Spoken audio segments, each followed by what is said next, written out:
La mission locale jeune de Saint-Marcelin-Vercors-Isère Communauté vous présente l'Actu Jeune. Et comme chaque semaine, la chronique avec la mission locale jeune Saint-Marcelin-Vercors-Isère, et non pas Saint-Marcelin-Vercors-Isère Communauté comme j'ai pu le dire au préalable dans d'autres chroniques. C'était une petite erreur de ma part. Je suis en compagnie de Maude. Bonjour. Bonjour. Et oui, je me suis un petit peu trompé pour le coup, c'est pas Saint-Marcelin-Vercors-Isère Communauté. Alors si vous pouvez nous en dire un petit mot, vous ne dépendez pas de la communauté de communes, vous êtes une association. Saint-Marcelin-Vercors-Isère veut juste préciser que vous travaillez sur l'ensemble du territoire, mais vous êtes indépendant. Oui, tout à fait, on a le statut d'association et on intervient sur tout le territoire Saint-Marcelin-Vercors-Isère, mais nous n'appartenons pas directement à la communauté de communes.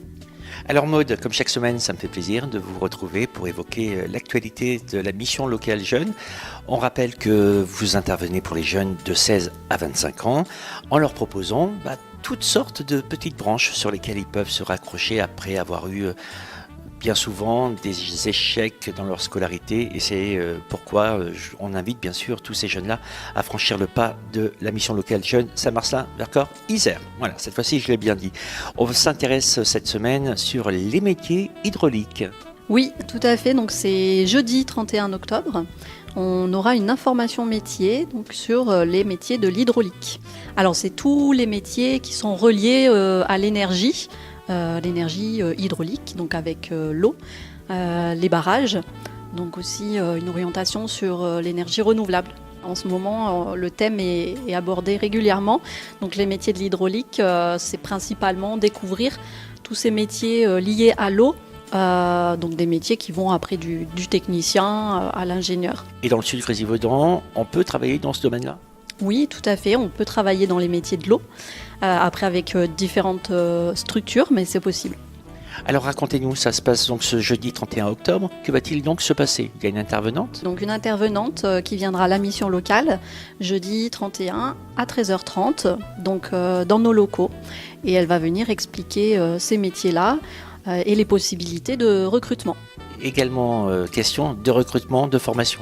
Tout à fait, il y a des recrutements avec des personnes qui peuvent être diplômées. Il peut y avoir des possibilités de formation, donc de formation interne par la suite, ou bien également des possibilités d'être recruté en tant qu'alternant.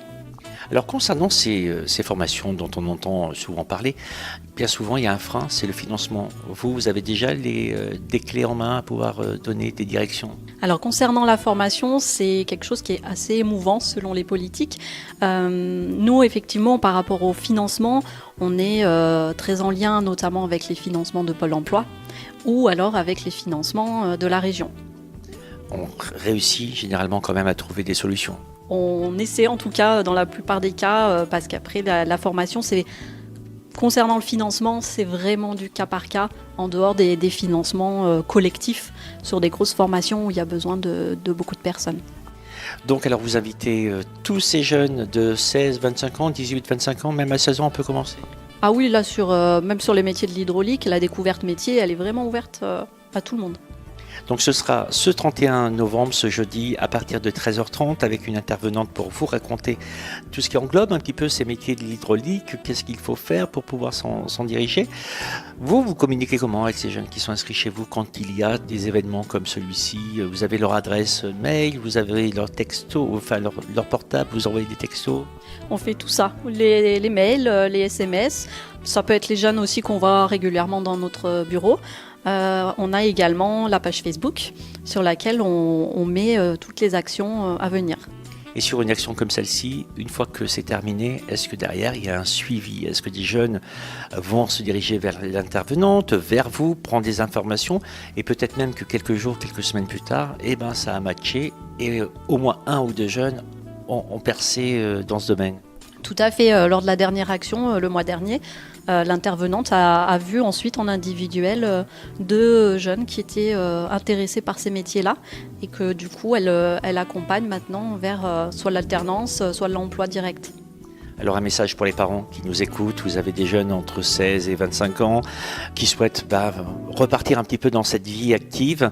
N'hésitez pas à contacter la mission locale jeune, vous allez nous donner votre numéro de téléphone. 04 76 38 83 42. Merci Maude et je vous dis à la semaine prochaine. Au revoir.